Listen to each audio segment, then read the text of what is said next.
एक बार नीतीश जी ने धोखा दिया है, दूसरी बार धोखा दिया। अब मैं आपको बता देता हूं नीतीश जी, आप हमें धोखा नहीं दोगे कि अब हम आपको एनडीए के अंदर लेंगे ही नहीं, आने ही नहीं। नीतीश जी के लिए भारतीय जनता पार्टी के सारे दरवाजे बंद है। लालू की कगर पर बैठे रहिए और जब धोखा पड़ेगा तब आपको मालूम पड़ेगा कि विश्वासघात क्या होगा। मैंने तो मेरे जीवन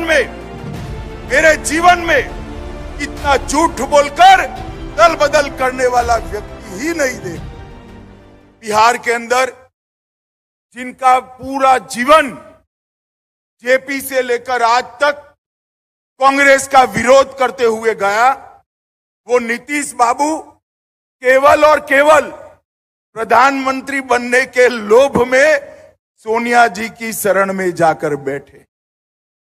जिस नीतीश बाबू ने उस वक्त जनता पार्टी तोड़ी, क्योंकि लालू जी की जातिवादी राजनीति और भ्रष्टाचार के खिलाफ लड़ाई लड़नी थी, वही नीतीश बाबू आज फिर से प्रधानमंत्री के मोह में आज लालू की गोद में जाकर बैठे।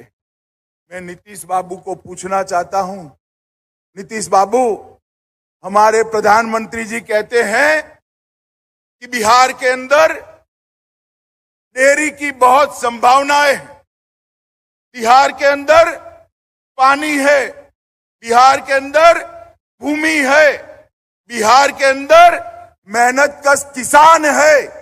बिहार में अगर ढंग से व्यवस्थापन किया जाए तो पूरे भारत में सबसे ज्यादा दूध उत्पादन करने वाला राज्य बिहार बन सकता।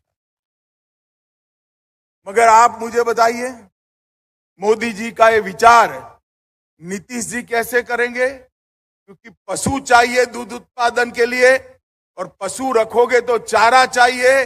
अब चारा छोड़ने वाले लालू के साथ राज्य का मुख्यमंत्री बैठ गया, किसानों का कभी भला हो सकता है भाई? जरा जोर से बोलिए, हो सकता है? मित्रों, हमने तय करना पड़ेगा।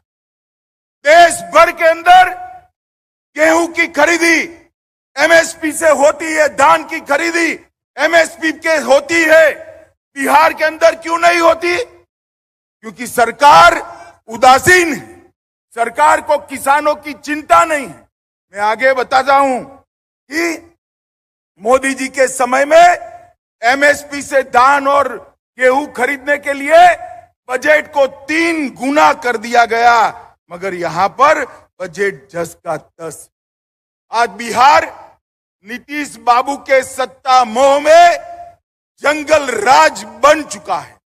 पहले नीतीश बाबू के साथ मिलकर हम लड़ाई लड़े थे, और अब आज मैं बिहार की जनता का इस किसान समागम के माध्यम से आह्वान करने आया हूं कि अब नीतीश जी के खिलाफ जंगल राज को निकालने के लिए हमें लड़ाई करनी है, और ये लालू नीतीश की सरकार को उखाड़ कर फेंक देना है। माताओं, भाइयों, बहनों, किसान भाइयों, मजदूर भाइयों, मैं आप सभी को कहना चाहता हूं, मुझे कुछ पत्रकार बताते हैं कि नीतीश जी का समझौता हुआ है कि लालू जी के बेटे को वो मुख्यमंत्री बनाए। क्यों बनाएंगे? वो तो बने हुए हैं, सीटें कम थी फिर भी भारतीय जनता पार्टी ने उनको मुख्यमंत्री बनाया, मगर उनको मुख्यमंत्री से संतोष नहीं है। हर 3 साल में उनको प्रधानमंत्री बनने का स्वप्न आता। अरे नीतीश बाबू, आपको जिसने स्वप्न दिखा दिया, उन लोगों ने आपको गलत रास्ते पे ले गए। आपको मालूम नहीं, वहां तो जगह भरी पड़ी है। देश की जनता 24 में फिर से एक बार नरेंद्र मोदी जी को प्रधानमंत्री बनाने जा रही।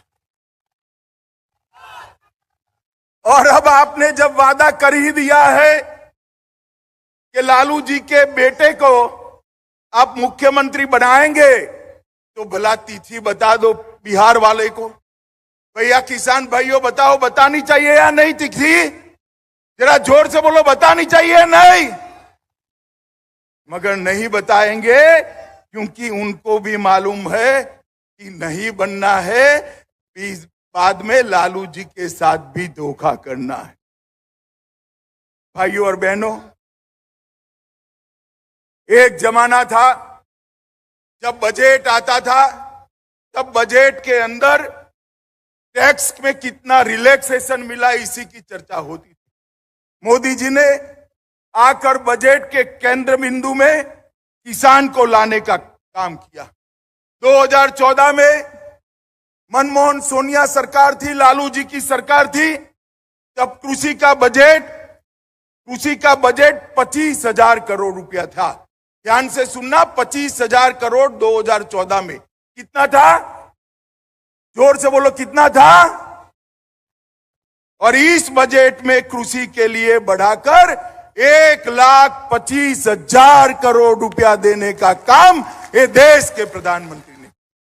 यही बताता है कि देश के प्रधानमंत्री जी ने बजट के केंद्र बिंदु में कृषि को लाकर रख दिया है। देश का हर किसान, चाहे सीमांत किसान हो, छोटा हो, बड़ा हो, हर एक के बैंक अकाउंट में 6,000 रुपया सालाना डीबीटी से सीधा पहुंच जाता है। और छोटा किसान जो किसानी करता है 2.5 एकड़ से कम, उसको किसानी का खर्चा ही 6,000 होता है, जो खुद मजदूर बनकर अपने खेत में किसानी करता है। मोदी जी ने ऐसी व्यवस्था करी है कि उसको ऋण ही न लेना पड़े। इसके साथ साथ एग्रीकल्चर के क्षेत्र में स्टार्टअप की व्यवस्था करी है। और मोदी जी ने अब जो बारिश के आधार पर की खेती करते हैं, ऐसे किसानों के लिए श्री अन्न, मोटे अनाज की योजना भी लागू करी है। अब हमारा मोटा अनाज, चाहे बाजरा हो, चाहे ज्वार हो, चाहे मक्का हो, चाहे रागी हो, वो देश और दुनिया के बाजार में जाएगा। और जिनके पास इरिगेशन की व्यवस्था नहीं है, वो सारे किसानों की आज बहुत बड़ी आवक इससे होने वाली। माताओं, भाइयों, बहनों, भारतीय जनता पार्टी की सरकार ने सहकारिता के माध्यम से 2 लाख पंचायतों में सहकारी डेयरी बनाने का संकल्प किया है।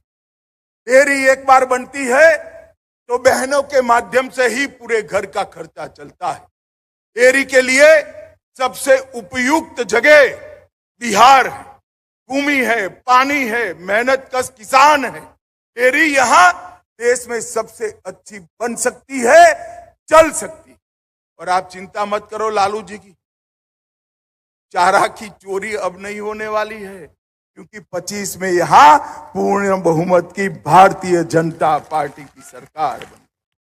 मित्रों, मोदी जी जो 6,000 रुपया भेजते हैं, अब तक 12 किस्तों में 2.25 लाख करोड़ रुपया, मैं फिर से एक बार अमाउंट बताना चाहूंगा, 2.25 लाख करोड़ रुपया किसानों के बैंक अकाउंट में पहुंचाने का काम नरेंद्र मोदी जी ने कर दिया है।